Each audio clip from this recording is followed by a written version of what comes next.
Bonjour à tous, c'est PN Théorie. Alors je vous prie de m'excuser pour le son parce que la musique était peut-être un peu forte à côté de ce qui va suivre, de mon récit à la voix qui est beaucoup plus bas au niveau sonore. Alors aujourd'hui je reviens vers vous pour quelque chose de vraiment très différent. J'ai hésité longtemps avant, mais voilà, j'aimerais vous raconter, vous décrire un rêve que j'ai fait il y a à peu près un an. On ne me rappelle plus exactement, un an ou 9 mois. Et j'ai choisi de le raconter maintenant. En fait, je pensais pas du tout vous le raconter, mais au vu des événements qui arrivent. Vous savez que j'ai fait plusieurs vidéos concernant les liens entre la perversion narcissique, donc les personnes au niveau individuel, et puis à l'échelle sociale, à l'échelle des nations, à l'échelle planétaire. Cette perversion, ce monde perversif qui l'est sur plusieurs aspects, qui se pervertit sur plusieurs aspects. Alors là, à cause des événements qui arrivent, alors c'est pas seulement le Covid-19, hein, mais c'est la dette qu'il y avait auparavant, puisqu'il y avait une crise financière de toute façon qui allait apparaître aux yeux de tous, un petit peu avant, ou alors en même temps, qu'est apparu le Covid. Alors vous voyez, hein, c'est quand même une sacrée opportunité, ça pour les politiques, alors que ça a été voulu, que ça a été voulu ou pas, que c'était été voulu ou pas, pardon. Je ne suis pas en train de chercher, je pense qu'il y a un peu des deux. Il y a des effets mécaniques de choses qui ont été, de germes ou de graines qui ont été semées auparavant et puis qui arrivent à maturité maintenant. Et puis il y a des choses qui sont voulues aussi certainement par des personnes malveillantes. Mais en tout cas, voilà, il y a cette histoire de dette derrière. Et évidemment, c'est évidemment très très pratique, puisque maintenant, on peut dire que la crise financière est due au Covid-19. Alors vous pouvez regarder toutes les analyses. Moi je suis pas économiste, mais c'est vraiment très simple. Il suffit de regarder toutes les analyses que vous trouvez sur internet, ou bien si vous vous intéressez un petit peu à la question, pour savoir que la récession, en tout cas le niveau de vie qui devait baisser face à une crise monétaire, une crise économique immense, dû à la spéculation en fait, hein, et puis au fait de vouloir spéculer toujours plus vite, toujours mieux, etc. Et qui est d'un côté des ultra riches qui puissent justement gagner de l'argent, non pas sur une économie de production, comme c'était le cas auparavant, donc sur quelque chose de concret, mais sur des spéculations du vent. Et bien arrive maintenant, arrive au bout du bout. Et puis, il faut regarder les choses en face. Alors, cette crise du Covid-19, dont l'OMS voulait absolument donner des directives, je ne dis pas que le virus n'existe pas, il existe, il est bien là. Mais si vous avez écouté le professeur Montagnier, vous pouvez regarder sur Internet et sur YouTube. Il est passé notamment sur la 16, sur la chaîne 16, et il avait expliqué, lui, il faut savoir qu'il est indépendant.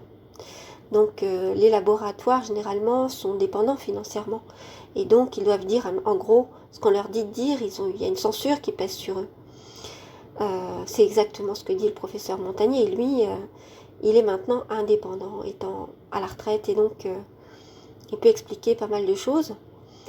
Alors évidemment on n'en parle pas forcément, ça n'a pas fait grand écho, comme si cet homme était un sacré imbécile, un fou, un ignare, voilà, un spéculateur, comment dire, un imposteur, je veux dire, et puis une personne qui s'amuse à faire des fake news. Ce qui est amusant, c'est que dans la société, la période actuelle, ça fonctionne exactement comme avec un pervers narcissique ou une perverse narcissique, c'est-à-dire que la vérité n'est pas dite et passe pour du mensonge.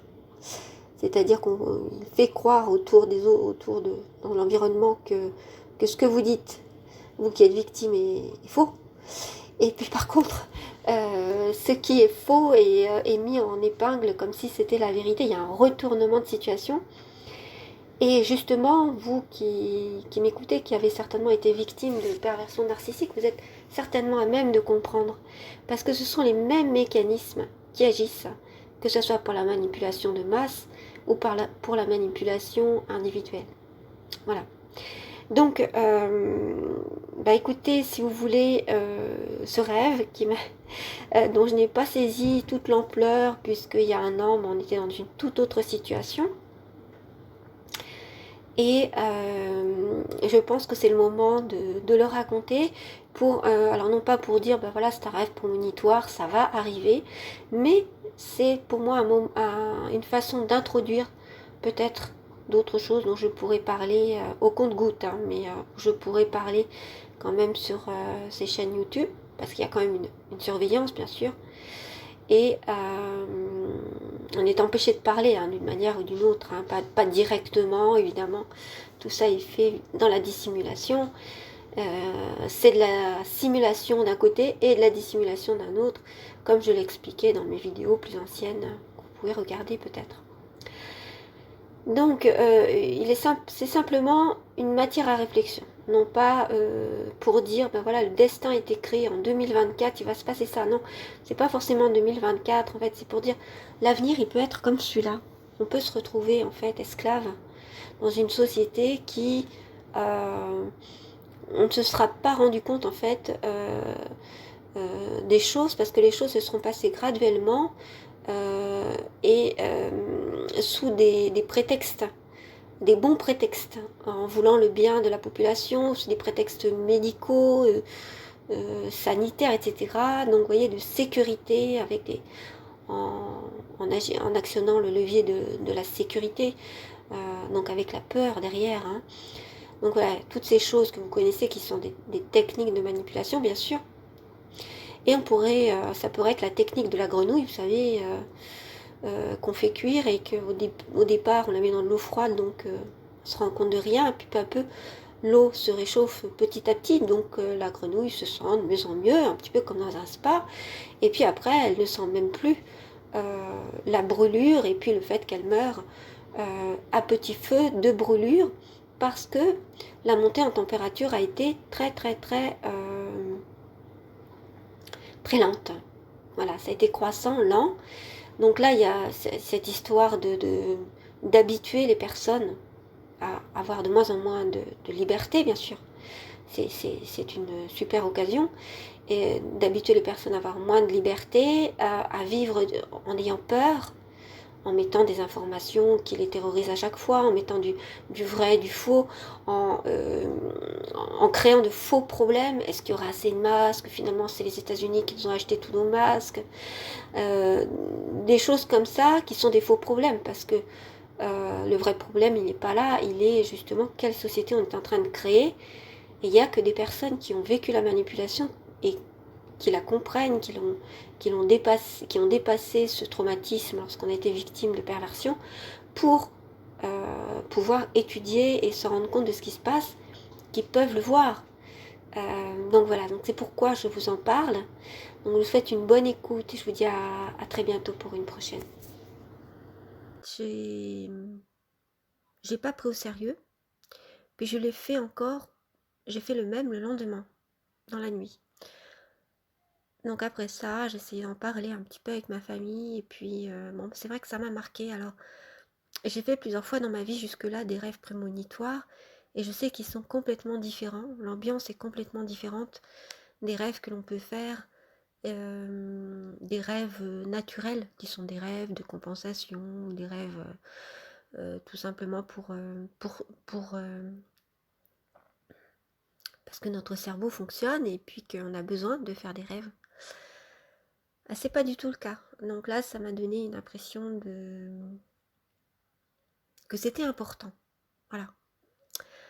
Alors, qu'est-ce qui s'est passé? Eh bien, dans ce rêve, je vais vous le décrire avec le plus de détails possible, parce que ce sont les détails et les ambiances qui sont importantes. Alors, j'étais dans une grande salle, très grande salle, et il y avait du monde, et puis au centre et en hauteur, derrière des vitres, et qui parlaient comme avec un hygiaphone, mais au départ, j'entendais les bruits parce que cette personne parlait et donnait des ordres à la population. Donc au départ, il y avait donc ce bruit-là de l'hygiaphone, où la personne donnait des ordres, mais vraiment d'une manière, comment dire, non autoritaire, mais non avec calme et sans émotion. Voilà, sans émotion. Lorsqu'on voyait cette personne parler au micro, derrière les vitres, on voyait qu'elle n'avait aucune émotion. C'était une femme. Et puis, elle donnait des ordres, par exemple, placez-vous sur la gauche, le groupe 909, allez à droite, ou des choses comme ça. Et puis après, je me suis demandé si elle parlait vraiment ou par l'intermédiaire d'un digiaphone, parce que après, j'ai entendu le silence, on dirait. Voilà, je me suis rendu compte qu'on était vraiment dans le silence. Et d'ailleurs, j'ai regardé le sol parce que je me suis dit, c'est bizarre parce que les pas des personnes, on les entend même pas. Et en fait, il y avait énormément de personnes qui se déplaçaient.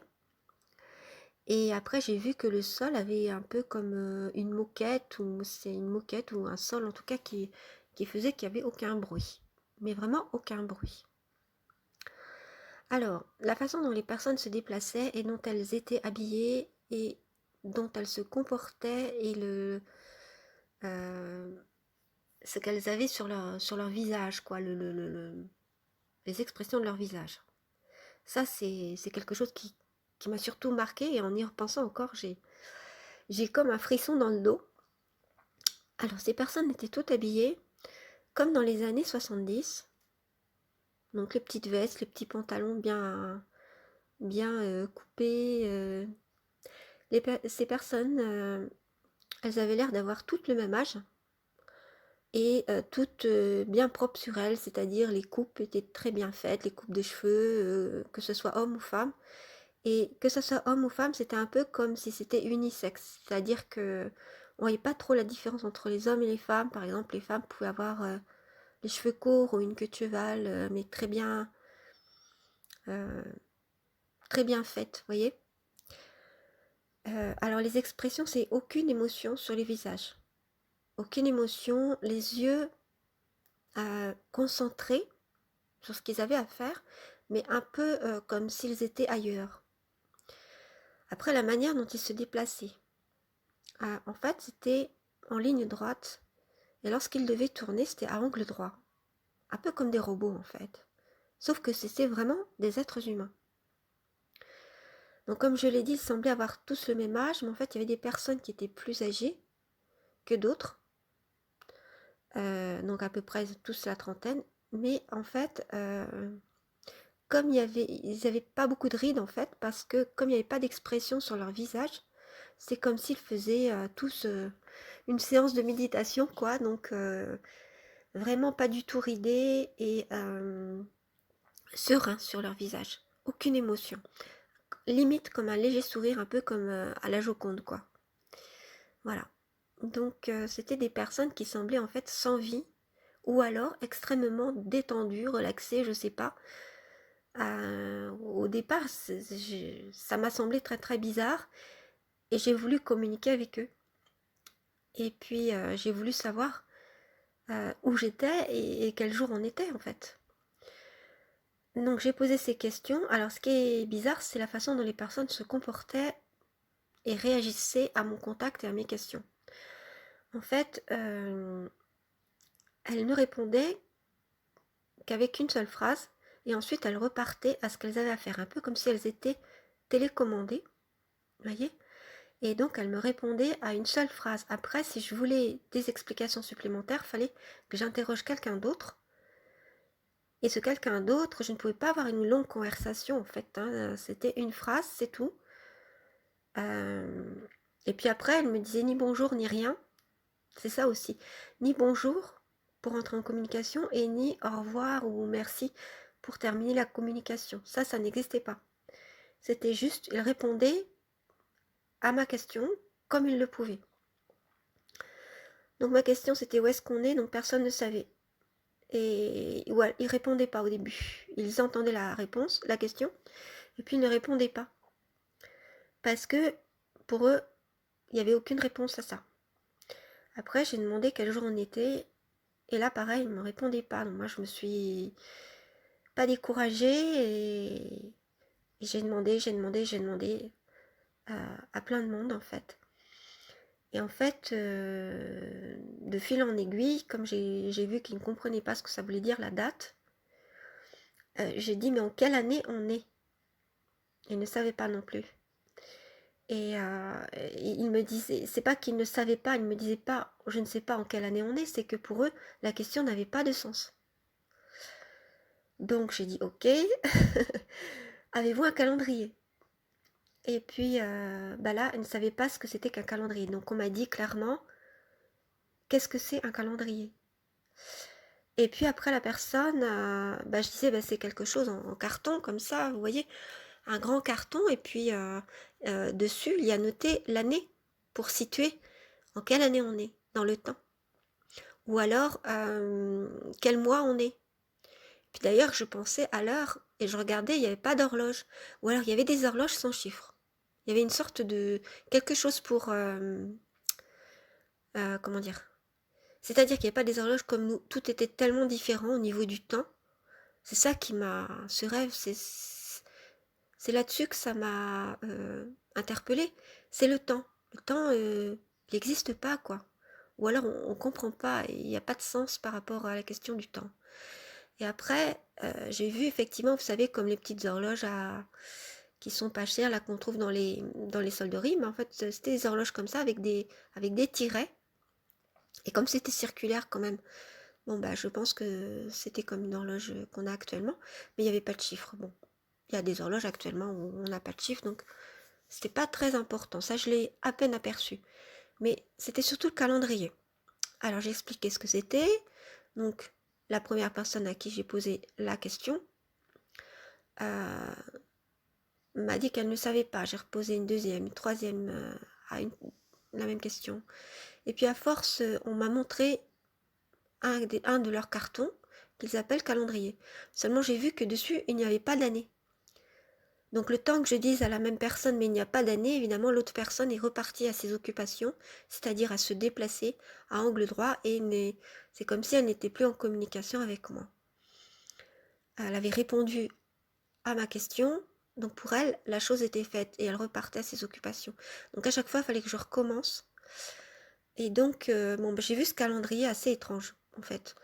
Il n'y avait pas 12 mois ou 6 mois, vous savez, comme les grands calendriers qu'on retourne et on a les 6 mois d'après, c'est-à-dire de janvier à juin, puis après de juin à décembre.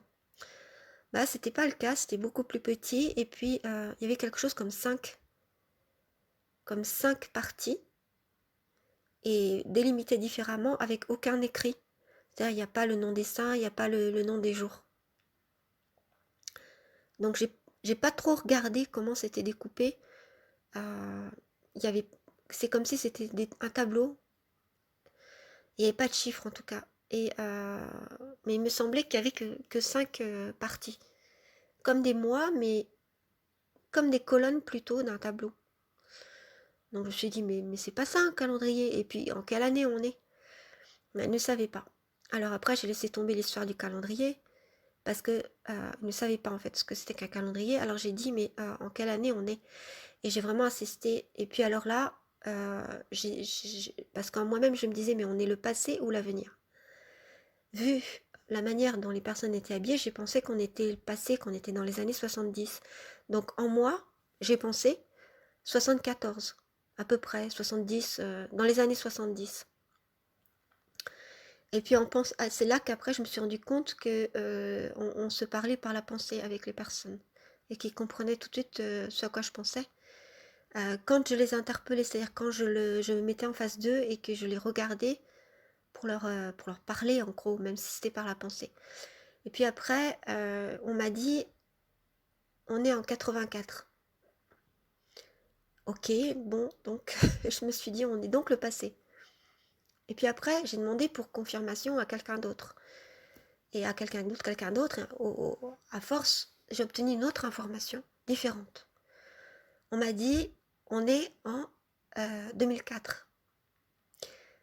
Et puis alors là, j'ai dit, bon, ok, bon, mais c'est bizarre, personne n'a la même info. Et puis, ce qu'il y a, c'est que ils avaient l'impression aussi, j'avais l'impression qu'ils voulaient me dire, mais pourquoi tu t'intéresses à ça, c'est pas important.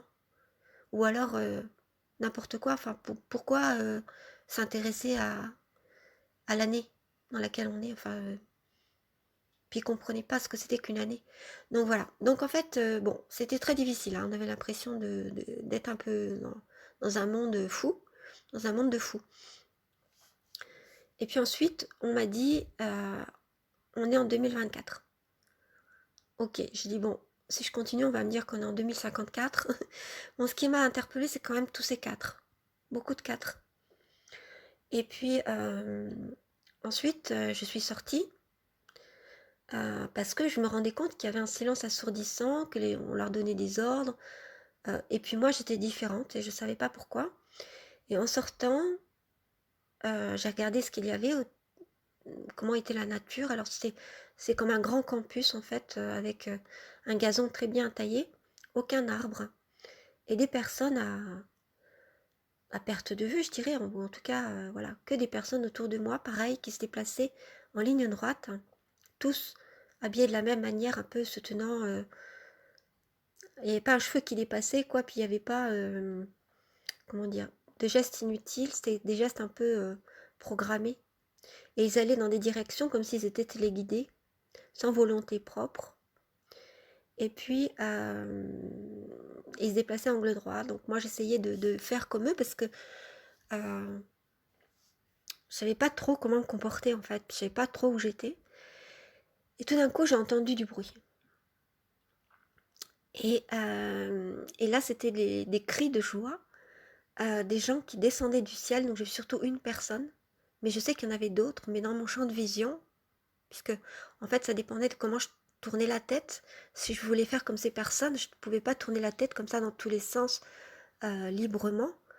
Donc en fait, dans mon champ de vision, il n'y avait qu'une personne qui descendait du ciel comme si en fait elle s'était amusée au saut à l'élastique, mais sans élastique, avec des nouvelles technologies qui permettaient de s'envoyer en l'air, dans l'air quoi, en gros.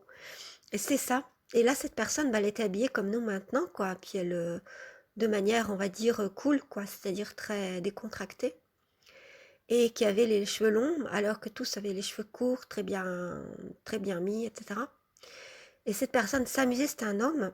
Il disait, waouh, c'est trop bien, on s'éclate, c'est vraiment trop bien. Et s'amusait en riant. Et voilà, il éclatait de joie, quoi. Et, et j'ai compris que c'était une nouvelle technologie pour s'envoyer en l'air et puis si je peux dire, quoi. Et s'envoyer dans les airs. Et puis redescendre en étant le choc amorti à 3 mètres du sol sur un coussin d'air. Voilà, donc ça devait être vraiment très, très bien, certainement, hein. Et ce qui était bizarre, c'est que personne ne semblait entendre, à part moi, les cris de joie de cet homme. Et toutes ces personnes qui semblaient téléguidées un peu comme des robots, tout simplement étaient indifférents à cela. Et même, j'ai compris, parce que je rencontrais un autre homme qui était un peu comme moi, qui avait une liberté de conscience, on va dire, liberté de penser, et une possibilité de penser par lui-même. En fait, on s'est regardé, et donc cet homme-là avait certainement entendu, et il voulait me dire, surtout ne regarde pas cet homme, mets tout de suite ton regard devant toi, et continue à faire comme les autres. Et en fait, par son regard, à l'espace d'une seconde, c'est comme s'il m'avait téléchargé tout pour m'expliquer les choses. Comme si, sans besoin de m'expliquer avec des mots ou d'être trop long, je savais tout de suite. Et en fait, ce qu'il m'avait exprimé, c'était qu'on était prisonnier, on était esclave, et que fallait pas faire de vagues, parce qu'on était surveillés. Donc, fallait surtout pas montrer qu'on était différent des autres, mais qu'on avait possibilité quelques minutes par jour, c'est-à-dire où on pouvait échapper à la surveillance et donc exercer notre liberté de penser, en tout cas de pouvoir échanger entre nous, en tout cas entre personnes qui n'étaient pas endormies, on va dire, entre guillemets. et on n'avait que quelques temps par jour. Alors il m'a dit surtout là, ne fais pas de vagues, en gros. Il m'a dit, va dans ta famille, puisque d'après ce que j'avais compris de ce qu'il m'avait expliqué en me téléchargeant comme ça, sans parole, par télépathie, mais on se parlait tous par télépathie. Enfin, en tout cas, la manière de communiquer, c'était la télépathie. Et il m'a dit, on t'a assigné une famille, donc c'est comme ça ici, on a des familles qui nous sont assignées. Et le soir, on doit rentrer chez nous et on doit dormir et repartir le lendemain, faire ce qu'on a à faire, ce qu'ils nous disent de faire. On n'est pas libre en gros, quoi. Sans le dire, c'était ça. Et puis il m'a dit, demain tu reviens et puis on trouvera un moyen de se sortir de là. Voilà. Je voulais vous partager ce rêve parce que je pense que c'est une matière à réfléchir. C'est pas forcément un dessin ou un rêve prémonitoire dans le sens ça va arriver. Le futur n'est jamais totalement écrit. On a une part, nous en tant qu'être humain, de libre arbitre, de choix. Donc si effectivement il y a un avenir totalitaire avec des êtres humains qui deviendraient des esclaves et qui seraient téléguidés par le biais, alors ça je ne sais pas, hein, mais avec les nouvelles technologies c'est tout à fait possible et tout à fait probable. Si ça c'est avec par exemple d'autres personnes qui seraient dans les nouvelles, qui pourraient s'éclater, s'amuser, c'est-à-dire une population extrêmement nombreuse d'esclaves en gros, qui n'auraient pas la liberté de penser et qui seraient dans un dans une dictature du bonheur, quoi, parce qu'en fait voilà, on leur ferait croire qu'ils sont heureux, qu'ils sont libres, etc. Donc, il y a cette histoire de manipulation derrière, de ce que j'ai compris dans mon rêve, et puis le fait de vivre dans une autre réalité peut-être aussi, enfin bon, de servir des intérêts de très peu de personnes qui les dominerait et qui dominerait leurs pensées. Voilà, donc ce ne serait pas uniquement une histoire de business et de seulement vouloir de l'argent et exploiter les gens, les dominer euh, au niveau du, euh, au niveau financier, mais ce serait aussi une idéologie, quelque chose comme un espèce de totalitarisme à l'échelle du monde. Voilà ce que j'ai vu. Alors évidemment, il y a un an, bon, on n'était pas dans les événements dans lesquels on est aujourd'hui. Voilà, donc je vais terminer là. Donc je vous remercie pour votre écoute. J'espère que cette histoire vous a intéressé. J'ai mis beaucoup de temps avant de me décider de parler de ce rêve. Je ne voulais pas que ce soit effrayant. Et comme je vous le dis, c'est pour ça que je vous explique qu'en fait, rien n'est écrit. Pour moi, je pense qu'effectivement, il s'agit d'un rêve qui prévient. Voilà, ces choses peuvent arriver. Donc, soit ma conscience, soit qui prévient, hein, en tout cas. Donc, on a un inconscient qui est déjà, qui sait déjà beaucoup de choses. Hein. Le corps sait, l'inconscient sait. Nous savons, mais nous avons oublié que nous savons. Donc, très certainement qu'il y a cette possibilité que l'on voit aussi à travers tout un tas de signes dans le monde, hein, pour quelqu'un qui observe bien. Et donc je pense que ça peut nous permettre de justement ne pas être dupes et puis pouvoir refuser certaines choses qui nous mèneraient à cet état, à ce mode de vie. Voilà. Voilà ce que j'avais à dire, donc j'espère que ça sera utile. Si vous avez envie de m'écrire, je vous donne l'adresse mail de la chaîne pntheorie@gmail.com. Voilà, sinon écrivez dans les commentaires. Donc j'espère qu'il n'y a pas trop de commentaires pour dire tout ça c'est n'importe quoi, ou alors au contraire pour extrapoler beaucoup plus et me faire dire ce que j'ai pas dit en pensant qu'il s'agit réellement de l'avenir. Je pense qu'il s'agit d'un avenir possible, mais il ne tient qu'à nous. Comme je le dis toujours, il ne tient qu'à nous. Il ne tient qu'à nous de savoir ce que nous voulons et d'agir, car chaque personne est importante. Nous tous, nous avons des possibilités d'action. Chacun, tel le colibri, peut faire sa part déjà. Et chacun peut aussi faire sa part. Ça peut constituer simplement. Faire sa part, ça peut constituer seulement voyez, comme en postant cette vidéo, en écrivant, en éduquant, en transmettant des informations, voilà, en faisant tout un tas de choses qui peuvent éveiller les esprits, car je pense que c'est important dans ces temps que nous vivons d'éveiller les esprits, d'aider à penser par soi-même, d'aider à discerner, d'aider à faire la différence entre différentes choses dans cette période de confusion. Je crois que c'est Albert Einstein qui avait dit que ce qui caractérise notre époque, c'est la perfection des moyens et la confusion des fins. Alors des fins, c'est-à-dire F-I-N, mais fin dans le sens de but, objectif, c'est-à-dire que en gros on nous dit on a la possibilité de faire, par exemple l'IA, l'intelligence artificielle, donc on va le faire. Mais l'intelligence artificielle, c'est un moyen. Ça a été inventé par l'homme. Et donc c'est un moyen, c'est une technique. De même que l'économie, c'est un moyen. Mais actuellement, il y a une confusion qui est certainement voulue des moyens et des fins.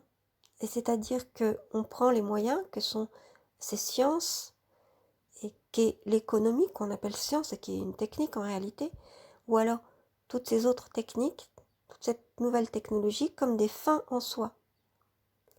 Le fait de vouloir par exemple créer des intelligences artificielles, d'aller au bout du bout du bout comme si elles devaient ressembler à des intelligences humaines, et puis ensuite de les laisser autonomes, avec certaines qui seraient des armes de guerre, qui seraient capables de déclencher, de faire feu de leur propre chef. C'est-à-dire pas par téléguidage, mais de leur propre chef. Ça, c'est extrêmement dangereux. Or, on nous fait passer les moyens, c'est-à-dire la possibilité de le faire, parce que l'intelligence artificielle existerait, pour des fins, c'est-à-dire pour dire, en fait, ça doit être le but. Le but, ça doit être ça. Or, c'est toujours nous aux commandes. Je me trompe ou l'humain n'est déjà plus aux commandes? C'est toujours nous qui décidons de la société que l'on veut avoir. C'est nous qui décidons de si on veut des intelligences artificielles autonomes ou pas. Donc on n'est pas obligé de suivre et de se dire c'est le progrès et puis de chercher le destin qui serait écrit chez des voyants qui sauraient les choses ou par des rêves prémonitoires. Vous voyez, moi, ce rêve que j'ai effectué, je ne sais pas si ça sera le seul sur l'humanité, enfin pour l'avenir. À mon avis, c'est quelque chose qui prévient, qui dit attention, ça peut arriver, mais on a toujours le choix. On peut toujours agir. Et pour moi, ce rêve, il incite plutôt à agir. Alors, de manière réfléchie, de manière calme, sans s'enthousiasmer, sans non plus dramatiser, mais il incite plutôt à regarder les choses en face. Donc voilà ce que j'avais à vous partager et à vous dire. Donc, prenez bien soin de vous.